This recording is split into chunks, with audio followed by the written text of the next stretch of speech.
ગોવામાં આવી ગયા છે આપણે બસ સ્ટેશન ના બસ સ્ટેશન નહીં, એરપોર્ટ પર આવી ગયા છે. कैसा लगा मेरा मजाक?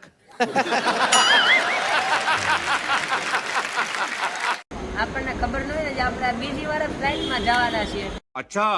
એટલે બસ સ્ટેશન બોલાવ્યું, કારણ કે બસમાં આપણે દીમાં 3-4 વાર જતા હોય એટલે એરપોર્ટ પર આવી ગયા છીએ. અને તમને ખબર જ છે, આપણને અગાઉના બ્લોગમાં આપણે કીધું હતું કે અમદાવાદથી ગોવા જતા હતા ત્યારે આપણને ફીણ આવી ગયા હતા, ફીણ.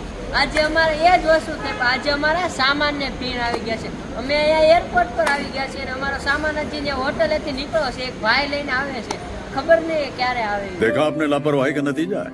હવે ગોવામાં આપણે વિદાય લેશું અને વિદાય લેવામાં મજા નથી આવતી, કારણ કે ગોવામાં મજા જ આપણે એટલી કરી શકીએ. અહીંથી જવાનું મન નથી થતું, તોય પણ જવું તો પડશે આપણે.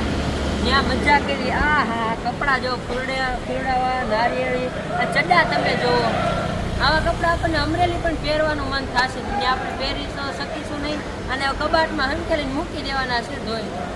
यही नहीं, अभी और सुनिए. અને આ છે એરપોર્ટ. આપણે જો અહીંયાથી આવ્યા હતા અને આપણે જવાનું છે અહીંયાથી, જો ઓલું પીળું દેખાય ને ત્યાં જવાનું છે આપણે. બેની વચ્ચો વચ્ચ હું અહીંયા અત્યારે ઊભો છું. A few minutes later. હા, આપણે ઇમરાનભાઈ આવી ગયા છે પાછા આપણો સામાન લઈને બધું. इमरान भाई का काहे घटे नहीं हो, टैक्सी वाले हैं. आप जब गोवा पे आओगे ना तो उनके साथ ही घूमना चाहिए. और नंबर मैं स्क्रीन पे डाल देता हूँ ताकि आप सब लोग उस कांटेक्ट पे कांटेक्ट करके इमरान भाई का कांटेक्ट हो जाएगा.